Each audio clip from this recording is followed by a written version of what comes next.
Yo, what's up everyone? It's ePower here with another Genshin Impact video. So Xiao is coming out tomorrow and I don't know about you guys, but I am so hyped for his release. I'm sure by now most of you guys know that Xiao is going to be a main DPS character, which means that he's going to be out on the field most of the time. With that being said though, I wanted to make this video today to talk about characters that I think would go really well with Xiao.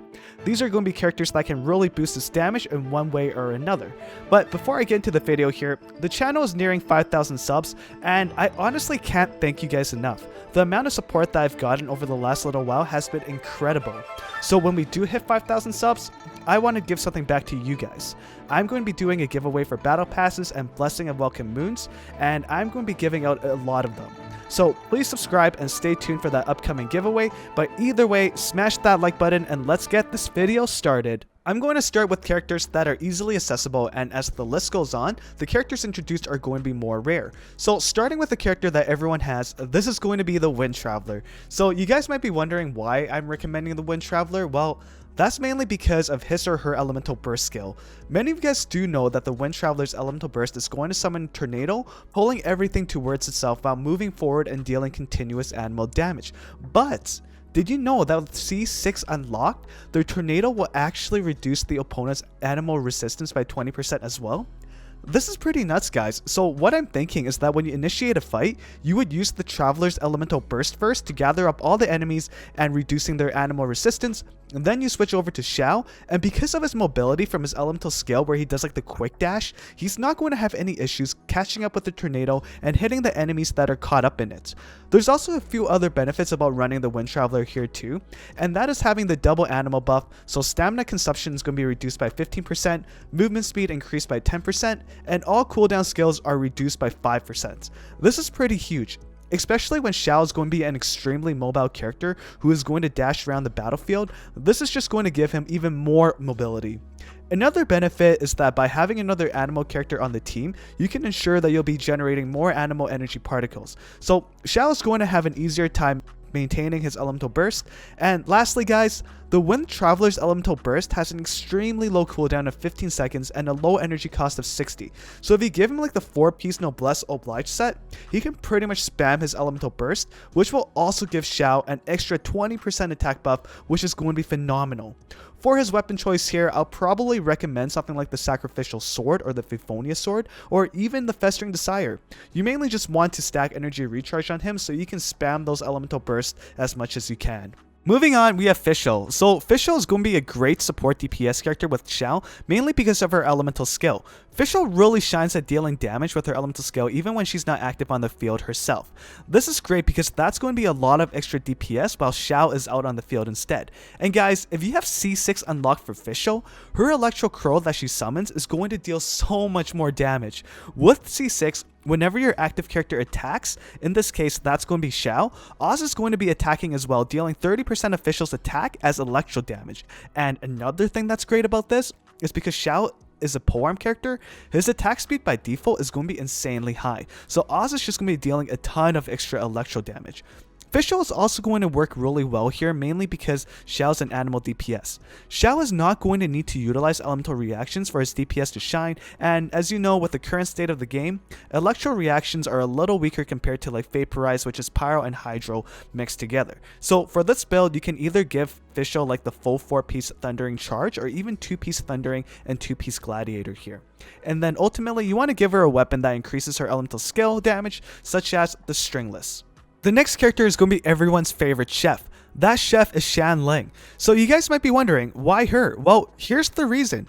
Both her elemental skill and elemental burst stay active on the field even when she is not herself. So this is a case where she's going to be similar to Fischl, where you drop her skills and then you immediately swap to her main DPS Xiao instead. But another thing that's really good about her is because of her passive talent. So whenever her passive talent expires, she's going to drop a chili pepper on the ground instead that you can pick up with Xiao, and he can gain a 10% attack buff for 10 seconds. So this is going to be really good just to maximize a bit more damage on Xiao. You guys can build Xiangling on either like 2-piece Crimson Witch and 2-piece Noblesse if you want to prioritize damage, but if you don't have anyone else on your team with the full 4-piece Noblesse set, then you can definitely give that to her as well. For your weapon choice, you want to use something that gives energy recharge or attack, so stuff like the Skyward Spine, Faithonius Lance, Primordial Jade Spear can all be really good choices, but chances are, if you have the Primordial Jade Spear, you're going to be giving that one to Xiao. The next character that's on my list is going to be the only character in this game that can provide both an attack buff and a heal. That character is none other than Bennett. Because Xiao's Elemental Burst will drain his own HP over time, Bennett's Elemental Burst is the perfect solution to this. Bennett's Elemental Burst will give a crazy attack damage buff, but it will also heal over time to any characters who stands in the field. This is going to keep Xiao quite healthy, and the HP that he's going to lose from his own Elemental Burst is just going to be healed back up from Bennett's Elemental Burst. Same as the Wind Traveler, you can give Bennett the 4-piece Noblesse set with an energy recharge weapon, and he is going to be such a great support for Xiao. Do I really need to say anything else about him, other than the fact that he's going to be a phenomenal character to pair up with Xiao? The last 4-star character I wanted to mention here is going to be Xingqiu. She is going to be he is going to be another great support character for Xiao. His elemental skill can deal some pretty nasty damage, and it can also create a shield made out of swords, which is going to reduce damage taken for the active character. And when those swords expire or break, they will heal the active character for a maximum amount of Xingqiu's max HP. Although this doesn't really do much in terms of damage, it is actually his Elemental Burst that can turn Xiao into an absolute monster. His Elemental Burst will cost the active character to summon out rain swords whenever he attacks. This is some really nice extra damage from a character who isn't active on the field. So for Xingqiu, you can either put him on like the 2-piece Noblesse and 2-piece Hydro Artifact set, or even 4 pieces of the Noblesse Oblige set is going to work as well. The Sacrificial Sword is probably the most ideal weapon for him because of the energy recharge base stat and the ability to refresh his own elemental skill. Moving on, I'm going to be talking about 5-star characters now. Keep in mind, some of these characters I'm going to be talking about do require their C4 unlocked. Yeah, that's right, you heard me right. These are 5-star characters that need their C4 unlocked. So clearly, this is not going to be for everyone, but either way, I'm going to start with the 5-star list with Mona. Mona is going to be great because she has a taunt with her elemental skill. This is going to be awesome at grouping enemies together, and Xiao can just come in and blow that up. And she also has an elemental burst which can deal a ton of damage just by itself. But the damage isn't what is going to make her a great support character for Xiao. It is actually the secondary effect of her elemental burst, and that's going to be extremely good. So after the damage triggers, a debuff is going to be left on the enemies, and this debuff is going to increase all damage taken by the enemies by quite a bit. This is incredible because Xiao will just deal that much more damage during this debuff window. And in terms of artifacts, again, you're looking at either like 2 pieces of the Hydro set with 2 pieces of Noblesse, or even the full 4 piece of the Noblesse set is going to be an awesome choice too. For weapons, you can run like the Phaephonius Codex. That's going to give a lot more energy recharge to Mona, and it's also going to help in giving energy back to Xiao. The Thurling Tails of Dragon Slayer is going to be another great weapon that you can give to Mona, and then that's ultimately going to give Xiao more attack damage as well. The next 5-star character is going to be Zhong Li. Guys, in patch 1.3, I'm pretty sure many of you guys know this already, but Zhong Li is going to get an insane buff. With the new changes, any enemies who are nearby a character protected by Zhong Li's shield is going to have both their physical and elemental resistance reduced by 20%. This is crazy, and especially with how Xiao is a melee up close and personal character, you're going to be applying this debuff to almost any enemy you fight with Xiao, as long as that shield from Zhong Li is up. Not only that though, the extra burst and crowd control you'll be getting from Zhong Li's elemental burst is going to be pretty solid too.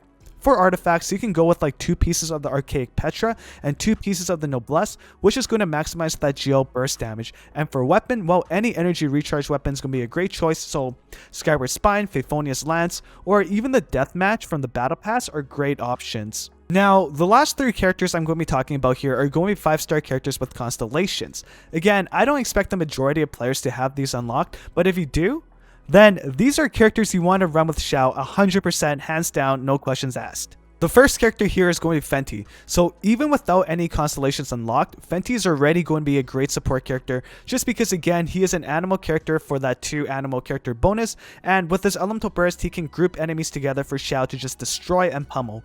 But it is actually his constellations that's going to make him cracked for Xiao.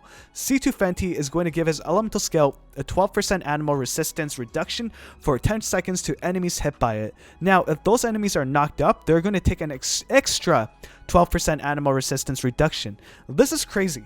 So Venti's E is already pretty spammable in the first place, so you can constantly debuff enemies with the skill. And not to mention that this is going to be a great energy battery for Xiao as well. As you guys know, characters that are not on the field will gain more energy from the same elemental particles as their own. Now, if you have a C6 Venti, this is going to be absolutely insane. So C6 Venti will make his elemental burst reduce animal resistance by another 20%. This is crazy, and that's really all I have to say about it. This is just going to be so good with Xiao. Enemies are going to get melted so fast inside Venti's elemental burst, and of course, in terms of artifacts, you can give him like 2 pieces of Noblesse and 2 pieces of the Fair Distant set bonus. And for weapon, something with energy recharge or even the stringless for more damage can be a great option. Moving on, it's going to be Albedo. Albedo as C0 can already be pretty damn good for Xiao, just because of how much extra damage he can put out with his elemental skill. And again guys, in 1.3, if you're running a double Geo character, the buff you get is going to be insane. So if you have both Zhong Li and Albedo, they can do very well together in supporting Xiao. Not only that though, if you have C4 unlocked for Albedo, this is going to be a game changer. Any characters who are in the AoE of Albedo's elemental skill, they're going to be getting an extra 30% plunging attack damage. This is so crazy. Like, Xiao's main form of DPS is already going to come from his plunge attacks. Now, if you add on C4 Albedo's elemental skill to that damage is just going to get multiplied by so much more. So, if you have C4 Albedo, you for sure want to use him with Xiao. 2 pieces of Noblesse and 2 pieces of Archaic Petra would be the best here, and you can use either like the Festering Desire weapon or even the 3-star weapon Harbinger of Dawn is going to be phenomenal. And lastly guys, we have Jean. So C0 Jean isn't going to be too great for Xiao, except for the fact that again, she can grant him the 2 animal character buff bonus on the team and she can top him off with heals. But guys, if you have C4 Jean, this is going to change everything. So with the C4, enemies who are caught up in her elemental burst are going to have their elemental resistance to animal reduced by 40%. This is so freaking amazing. Jean's elemental burst already has an extremely low cooldown of 20 seconds, and if you build her with energy recharge focused items, she can consistently put out those elemental bursts, keeping your Xiao healed up and also giving Xiao an insane increased damage to those enemies stuck inside her dandelion field. You can run Jean on like 2 pieces of Noblesse and 2 pieces of Fair Distant and give her weapons like the Skyward Blade, Phaephonia Sword, or even the Sacrificial Sword and the Festering Desire, and this is just going to make her such a great character for Xiao. There you have it guys, these are characters that I think are going to be incredible in boosting Xiao's damage. For my own personal team, I'm thinking of doing something like Venti, Bennett, Xiao, and Zhong Li, or even switching out Venti for Albedo. Unfortunately, I don't have any constellations unlocked on those 5-star characters, so I won't be able to test out the damage from like a C4 Albedo, or a C4 Jean, or even like a C1 Venti. There is currently a giveaway going on in my Discord channel for a free Blessing of the Welcome Moon, so definitely go and check that out. The description is going to have my link to join the Discord channel, and this giveaway is going to expire in 2 days from now. Again, I am super stoked about Xiao's release tomorrow, and I'll be streaming the wishes live on YouTube, so definitely come and check that out. It's going to be a great time. I will have a Xiao guide video coming out later this week, so please subscribe and keep your eyes open for that. Let me know in the comment section below how you're planning on building a team around Xiao. I'm quite curious to see what people are planning on doing. Either way guys, that is it for this video here today. I will see you all tomorrow. Peace out.